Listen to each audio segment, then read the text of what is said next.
It's about history. It's about preservation. It's about sense of place here on Eastern Long Island. With Esperanza Leon, I'm Irwin Levy, and this is Our Hamptons.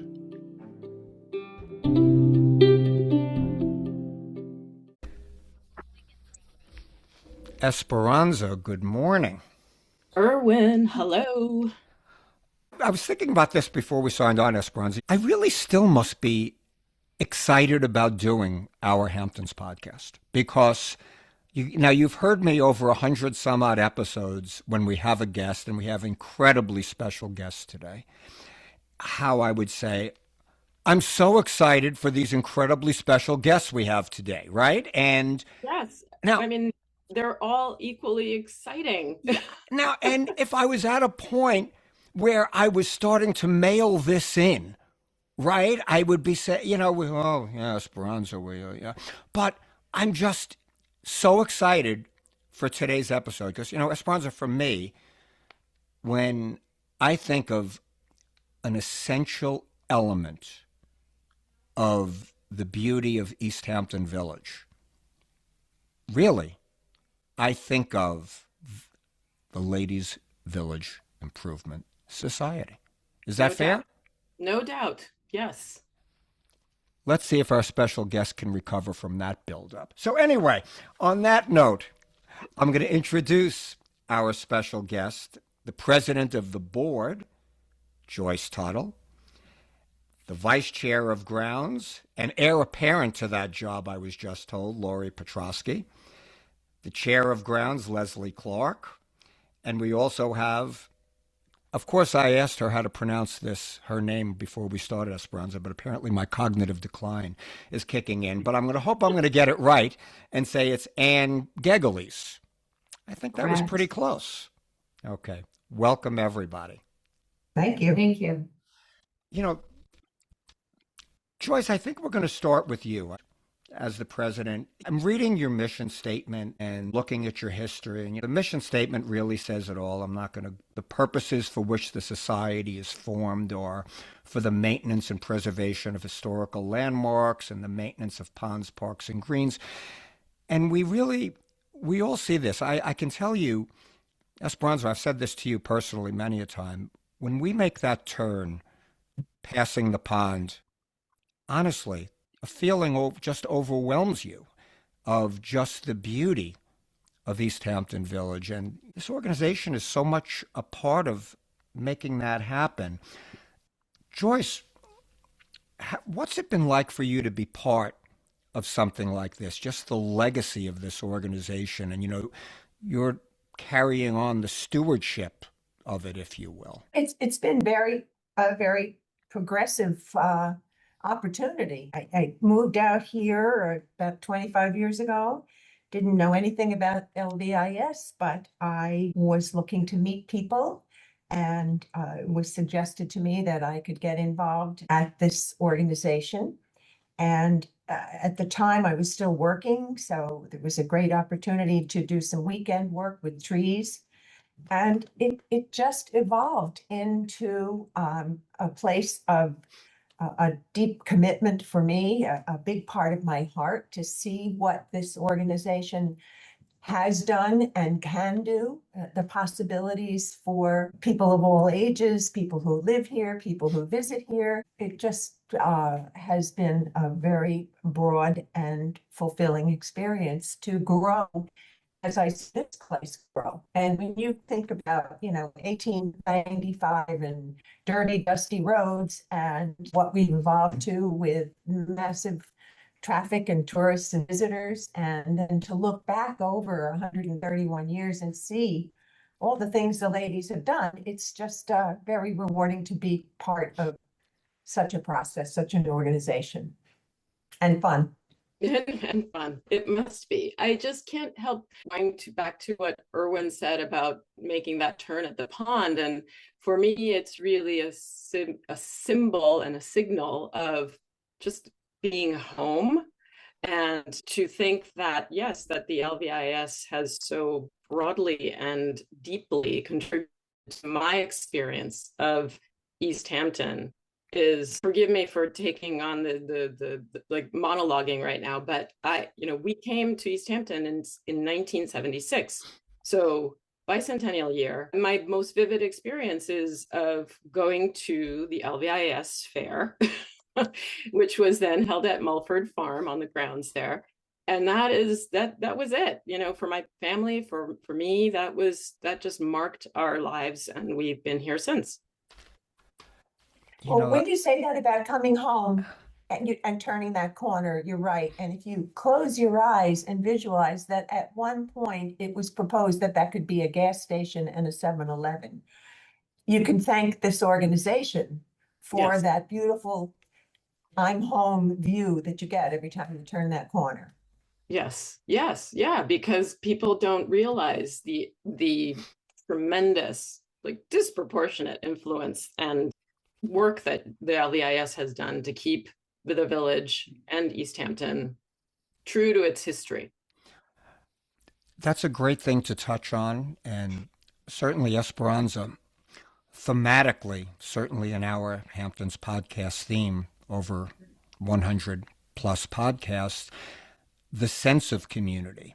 And Joyce, you brought this out, really, a very changing community in terms of demographics, in terms of traffic, in terms of, now I'll add in income inequality, the obvious changes that we know are happening here.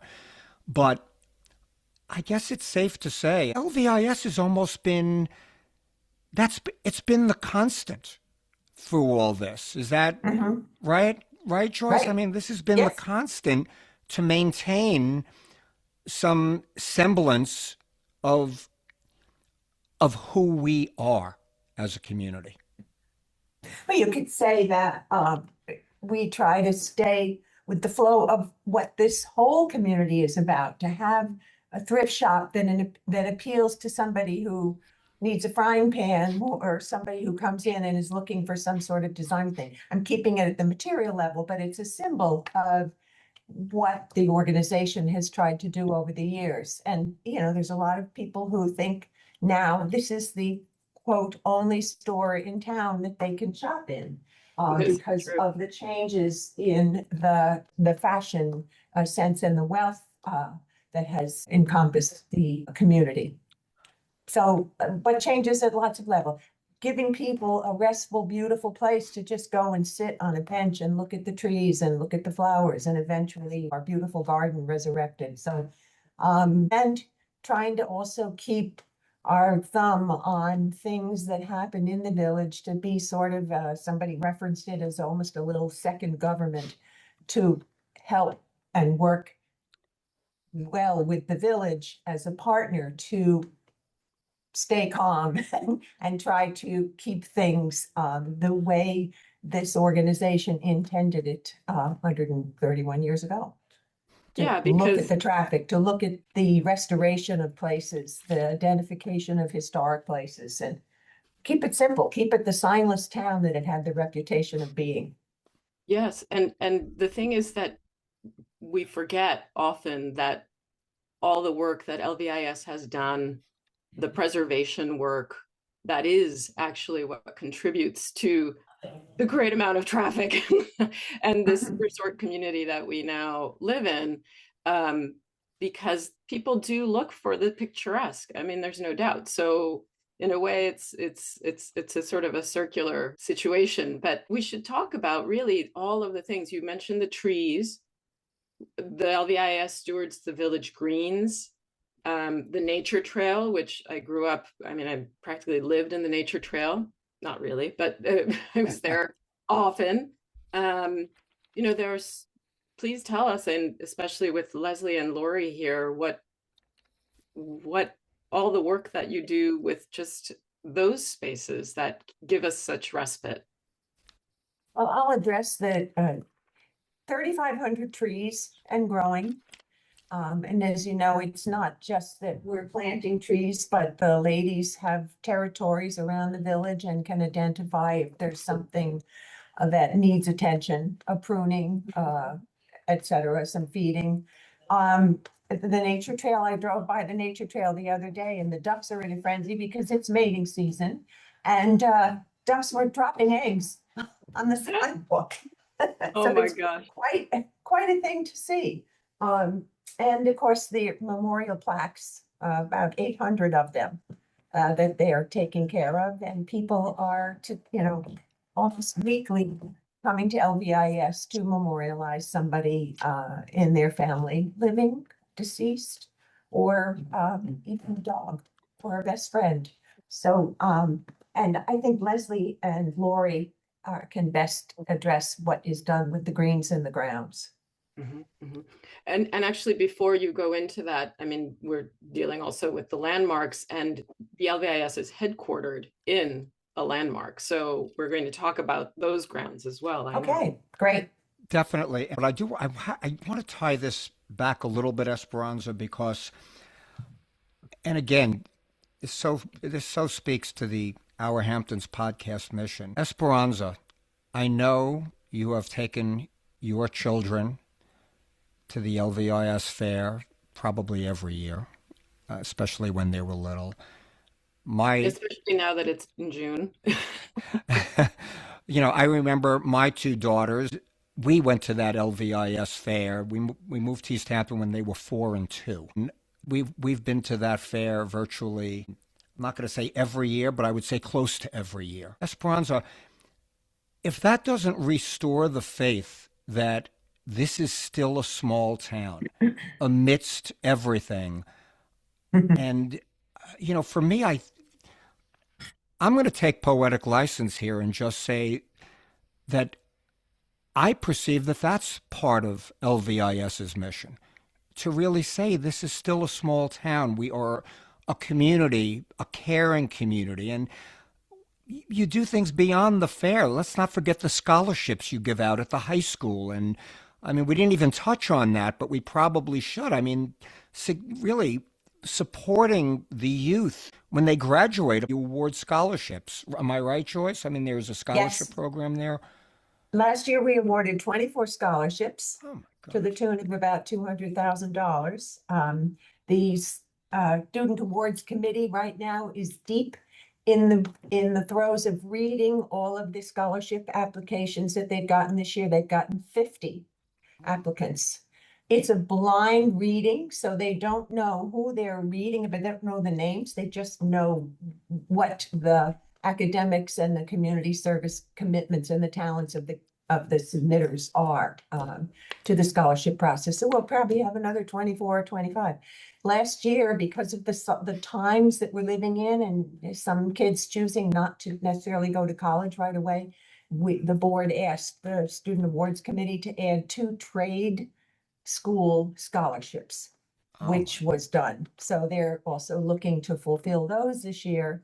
And then every December, we award a scholarship to a woman who's a mature student who's returning to school. So right now, this is the hot time for the Student Awards Committee to identify who the winners are for this year. One of the scholars, perhaps someone who has submitted an application, is a young man by the name of Griffin Beckman, who has done a huge amount of scientific work with the tree committee on the beech leaf disease.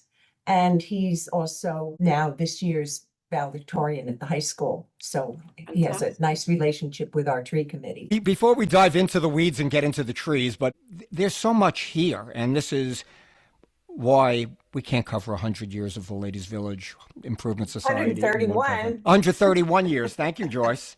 Well, exactly. But, the shop, there are so many things.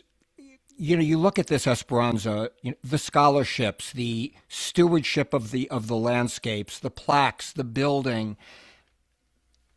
It just continues to speak back to the passion of this organization towards community. And Esperanza, we should also mention you're part of this organization, one of your 77 other hats that you wear. I mean, Esperanza, how is it for you as a practically a lifelong resident of East Hampton to really be part of this organization and work with these people and everything else. It's just an organization of people committed to community with like all working towards the common good. Take us inside. And I'm going to ask the same question to Lori and Leslie as well. Take us, and Joyce, take us inside. What is it like in the LVIS, working with it? And anyone can really answer this, just that sense of community and camaraderie. Well, I'll start with the fact that I used to paint faces. We baked pies, sold pies. I used to be at the fair every year working with, we had friends who were and neighbors who were members. And so I was always involved. And so that my history goes back to when I was a child. Fortunately, with the work that I had been doing in preservation, I became involved with the LVIS through the Landmarks Committee. And so that was my initial entry into the organization, or re-entry, if you will, in a more formal way, as a provisional member and as a member of the Landmarks Committee. And that's just been delightful to get to know people. I then, obviously, in order to become a full member, you have to put your time in. And so I did a little work with the archives, and that's been wonderful because I've been reconnecting with, former teachers of mine from elementary school through middle school, and to have the opportunity to get to know people that you knew in your childhood who were authority figures, if you will, and get to know them on a very different level has been so rewarding. I mean, so it really gives you a sense of community. I mean, one of the things that maybe I shouldn't say this, but I laughed when one of my first meetings in the Landmarks Committee, we made introductions, and it was a little funny because it was like a lot of the people, or quite a few of the people, were distant relatives of each other or Right. pretty close relatives. And, I introduced myself and I said, I have no relation with anybody in this organization at all, except for, as a community member. But that whole side of things is something I grew up with. So it's, again, a reassurance of how close-knit the community is, because we forget about it. It's very easy to forget about it in the pace that this place has taken. To kind of go back to those roots that we have. So anyway, I don't know if that gives you sort of a picture of being a part of the organization. It does. And Joyce, is it, to Esperanza's point, has there been, I imagine there is generational members, people whose mothers or grandmothers, maybe even sometimes great grandmothers, were involved in the organization. Yeah, she's right, and I'm laughing as she's talking because I'm a newcomer to this area. My husband's family was here for a while, but in just sort of refreshing history last night, looking at a few things, I looked at the early presidents, going back to 1895. It's a listing of the names of all of the streets. It's villages and Dayton's and all the names of the streets in this village are the names of the ladies who were the first 50 years of presidents of this organization. So it really brings it down to a small town look at the representation of membership in this place, but also the changes that have taken place, particularly since COVID. So many people moved out here from the city and stayed. So it's been a wealth, an attraction to this organization to have new members and new people to the community who come here and just want to get involved and want to meet people and want to do what Esperanza does. I have a love for the landmarks and keeping things as simple as possible, given the nature of this very busy place. Joyce just describing who I am. I'm that person who came out during COVID. I've been here 6 years now and was looking to connect to a community. I come from another smaller community in New Jersey and wanted to reconnect with people here. I had known the Hamptons as a child for the first time at 8 years old, but now I'm here full time with my husband and I'm looking to connect. And the LVIS, one of our membership chairs, had a way of just on her dazzle, and I was sold at 30 seconds. It's a welcoming organization to those who just want to connect and are like-minded with giving back to a community that you've known, whether it's for 2 years or for, in my case, 50-something years, want to give back. And there's a room and a place and a space for everybody, no matter the background. And I'm lucky to be on that newer end, but I appreciate everything it's given back to me. It's really an important point I want to bring out that I think, Esperanza, we really should bring out to our audience, that this is a very diverse membership in a way. We have local people, families that go back generations, yet, to Ann's point, it's also welcoming to second homeowners that have transformed into year-rounders or year-round weekenders, or even, I guess the origin even goes back to the summer colony. So it really is a diverse, blend of people here. Indicates how welcoming and open the organization is. I just wanted to say the diversity aspect. We have about 300 and some volunteers. We have people who only come in the winter, people who only come in the summer, people who are in high school, people who come back after college to work and help in the summertime, people who are here every day, people who are here once a month. I mean, it's a very broad spectrum of the kind of volunteer and volunteer help that we get from the members. And even just, there are people, men can come and just be a volunteer. So we're welcome to all the help that we can get. Yeah, you always need those people to lift things up and put them down. Esperanza, I think that was an invitation to me. As long as you can do the heavy lifting, or those heavy lifting days are gone, believe me. But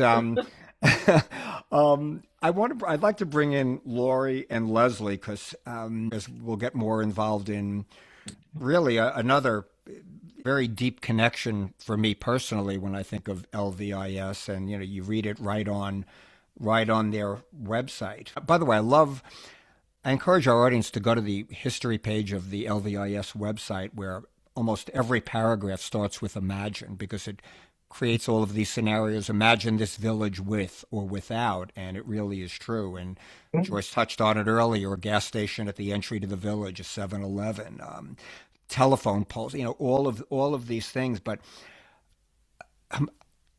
imagine this village, our village lanes, without our majestic trees. And we'll get into the Dutch elm and everything else. But Lori and Leslie, take us into your committee.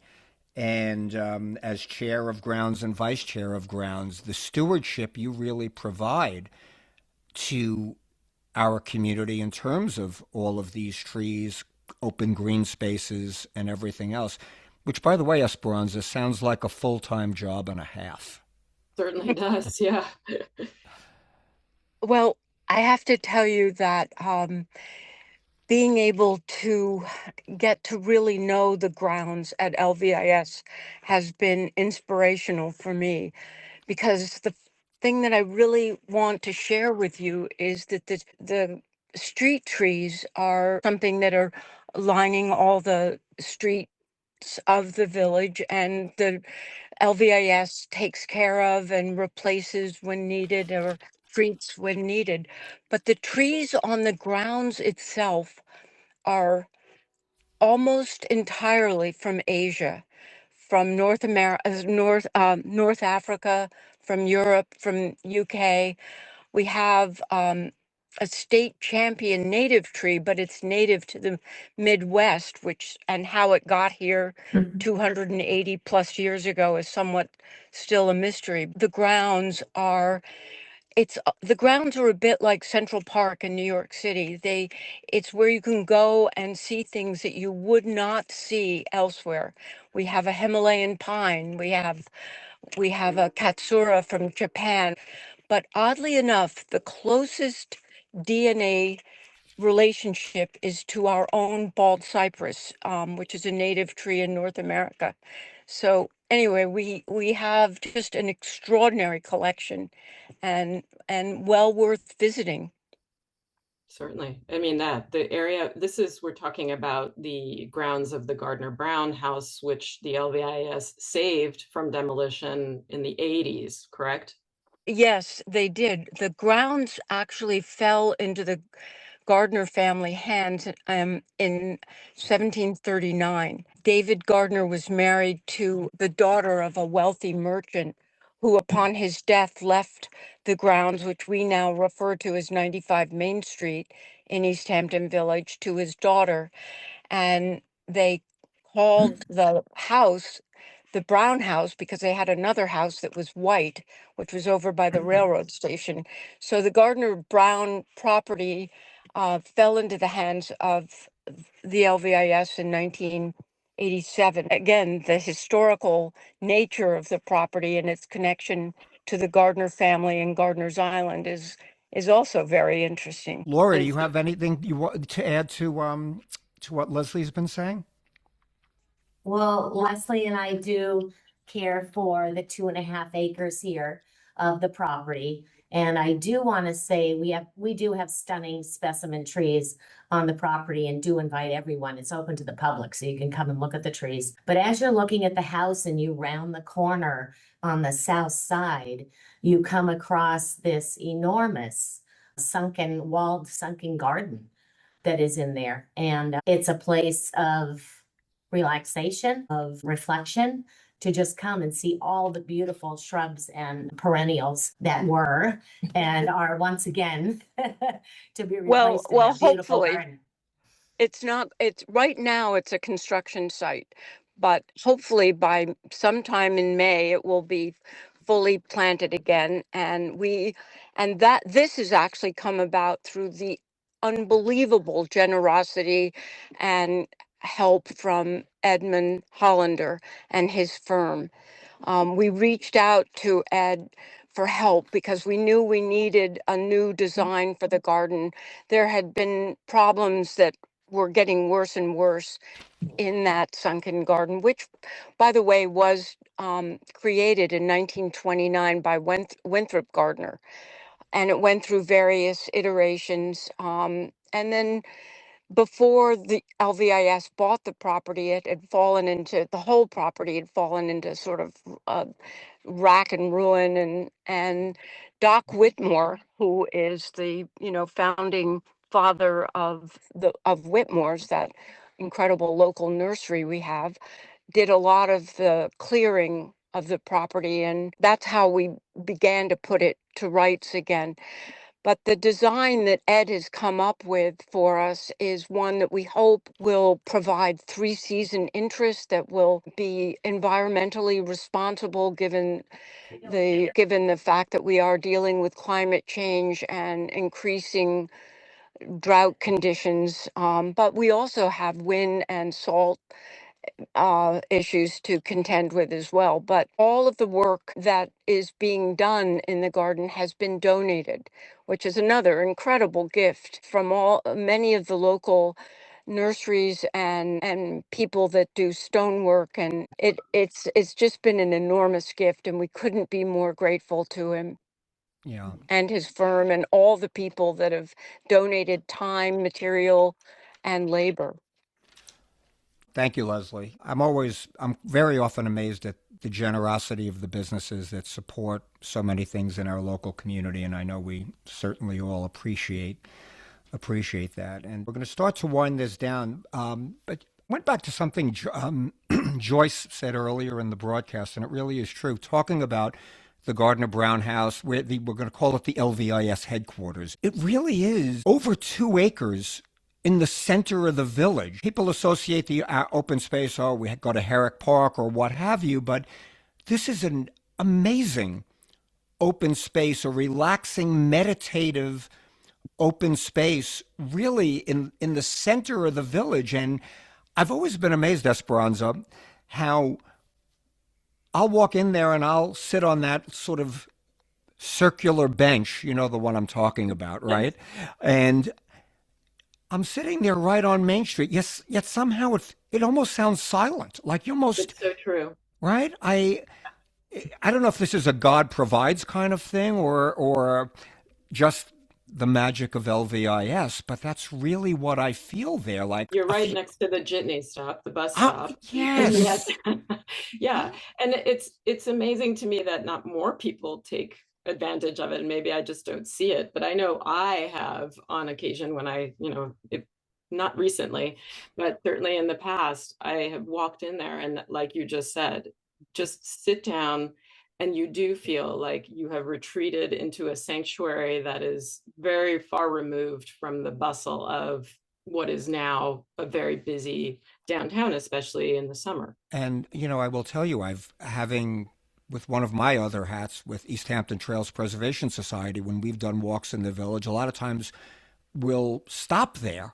And I have had more than one person say, wow, they would sit on a bench on Main Street in front of Starbucks, but they wouldn't think of Right. sitting in Take the your LVIS. coffee over there. Yeah, but it's such a meditative kind of space. And what a wonderful thing that the LVIS has Yeah, preserved that. And yeah, One other thing is that LVIS takes care of 8 acres of the greens. We take care of 5 of the greens in the village, and those are open spaces that all the greens around the windmill, the pond, the bioswale in front of Mulford Farm, all of that LVIS takes care of. yeah.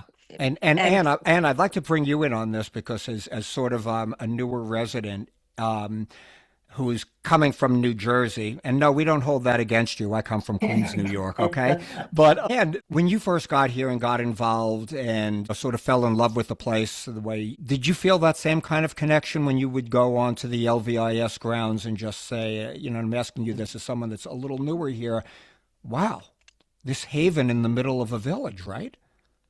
Yeah, it's such a special feature to have that in a village. We have a very active dog who is 2.5 and needs regular walking. And fortunately for us, one of our favorite pastimes has always been to walk through the village, especially in the off season and particularly in the evening at a 7 o'clock time set when the dog needs that last walk. And it's to come over here, park the car, walk through the village, and then to have the high point of walking into LVIS and having this sanctuary of, a broad canopy and a full season of leaves. If not, you're sitting in a garden with a bench that just has that tranquility. Yeah. It's just a compliment to life here. And it's a signature place that I'm so proud to be part of an organization that is so deeply committed to the preservation. And it means all the world to have that in a day and an age that we live in. I'd like to say there's a couple of places around the property. It's not just out in front by the jitney stop, but there are numerous places, including a meditation garden that Leslie has put in.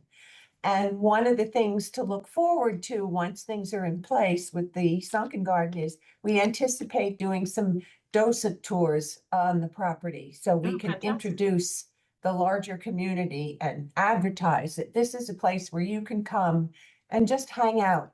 Take a book from the bookstore, read the book on the lawn, whatever. We just want this to be a very welcoming place. And Leslie said it earlier, we can create the Central Park of East Hampton right here on this property. Yeah, wow. I love the idea of a docent tour. I think that's really sensational. Watch it out. Irwin might volunteer for that. Yeah, You that's said another. you wanted to get involved. That's another one of my hats. I do like to do that, but that's that we'll do a sidebar on that, Joyce. But Okay. Esperanza, I think in closing, and this is something you and I, in talking about places often on Eastern Long Island, we wouldn't want to live in a community that didn't have something like the LVIS, right? For me, part of the fabric of what life is like out here. And wow, I suppose I'm giving I feel the hairs on my own arm raising up as I'm saying this, but I really feel that passionately about it. There's not an LVIS in every community, right? There's not something like this with this kind of mission and this kind of commitment in every community. And we are so fortunate to have it here in East Hampton Village. Yeah, I can imagine. I mean, I'm trying to imagine being without it, and that is catastrophic. So tremendous gratitude for this, for the ladies who first began this That's right. whole initiative, and the ladies who have continued through over 200 years. And it started with a call from the editor of the East Hampton Star in 1895. He put out a call that things were starting to get busy in East Hampton, and maybe there are some people who would like to start an improvement society. So an ad in the East Hampton Star led to what we now have 131 years later. Right. And, Joyce sort of implied this, well, not implied it, more or less said it. In a sense, Esperanza, the LVIS is almost like a check and balance to what's going on in the community. The shadow government. But Joyce, Lori, and Leslie, thank you not only for just being our guests on Our Hamptons podcast today, but really for all your commitment to the LVIS and to the East Hampton community. I say it from my heart. Speaking for myself, I'm really grateful to you. So, yeah, and I would say, if for those of you who have not gone to the LVIS, to the Gardner Brown House and explored the shops, for those of you who haven't ever been to the LVIS fair coming up in June, or every year in June now, for those of you who have not attended the Landmarks Luncheon in the fall, I mean, all these things are featured on the website, explorelvis.org. Get involved. I mean, it's really such a treasure of an organization, and we're so fortunate to have that in East Hampton. Esperanza, thank you as always for today, and as always, a pleasure.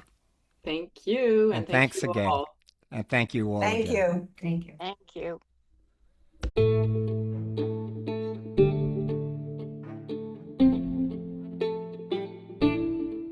Thanks so much for joining us. New episodes of Our Hamptons are released every other Tuesday. Find them wherever you get your podcasts.